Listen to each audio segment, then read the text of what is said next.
ଆଜି ମୁଁ ବନେଇବି ଆମ୍ବୁଲ ଦେଇ ମାଛ ବେସର। ମାଛ ଧୋଇକି ରଖିଛି, ଟମାଟୋ 2ଟା, ପିଆଜ ଗୋଟେ କାଟିକି ରଖିଛି, ଆମ୍ବୁଲ 2ଟା, ସୋରିଷ, ମରିଚ, ଜିରା, ରସୁଣ, ଅଦା।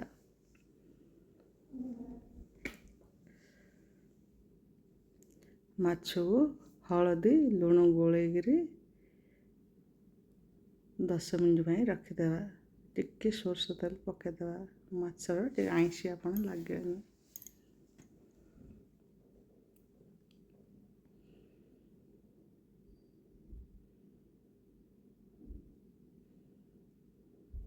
କଢ଼େଇ ବସେଇ ସୋରିଷ ତେଲ ଦେବା 2 ବଡ଼ ଚାମଚ। ଲୁଣ ଫୁଟିବନି, ଲୁଣ ଟିକେ ହଳଦୀ ଟିକେ ଛିଟା ମାରିଦେବା।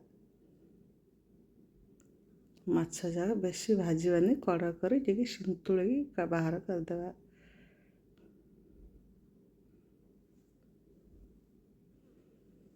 ମାଛକୁ ବେଶୀ କଡ଼କ କରି ଭାଜିଲେ ମାଛ ତରକାରୀ ସ୍ୱାଦ ଲାଗେନି। ସନ୍ତୁଳା ହେଇଗଲା।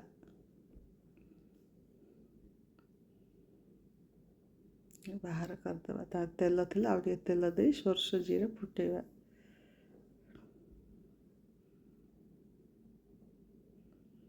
କଟା ପିଆଜ ଗୋଟେ ଦେଇଦେବା।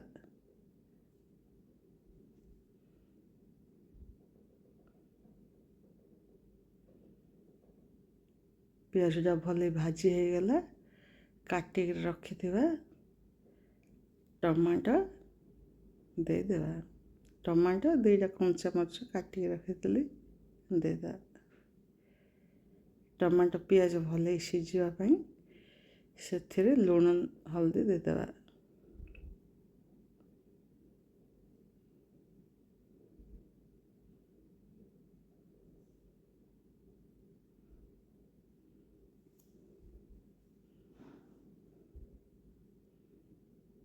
ବଟା ରଖିଥିବା ମସଲା ପକାଇବା।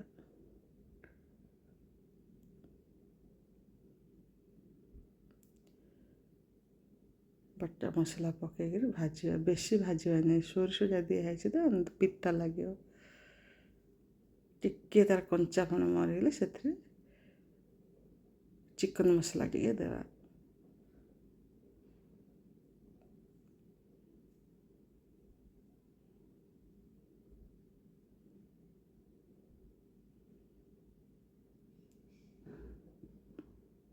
ମସଲାଟା ହେଇଗଲା, ତେଲ ବାହାରିଲା, ସେଥିରେ ପାଣି ଦେଇଦେବା। ମାଛକୁ ଦେଖିକିରି ପାଣି ଦେବ। ଆମ୍ବୁଲ ପକାଇବା। ଫୁଟିବା ଲାଗି ଛାଡ଼ିଦେବା। ଭଲ ଲାଗି ବେସର ଫୁଟିଗଲା, ତାପରେ ମାଛ ଦେଇଦେବା।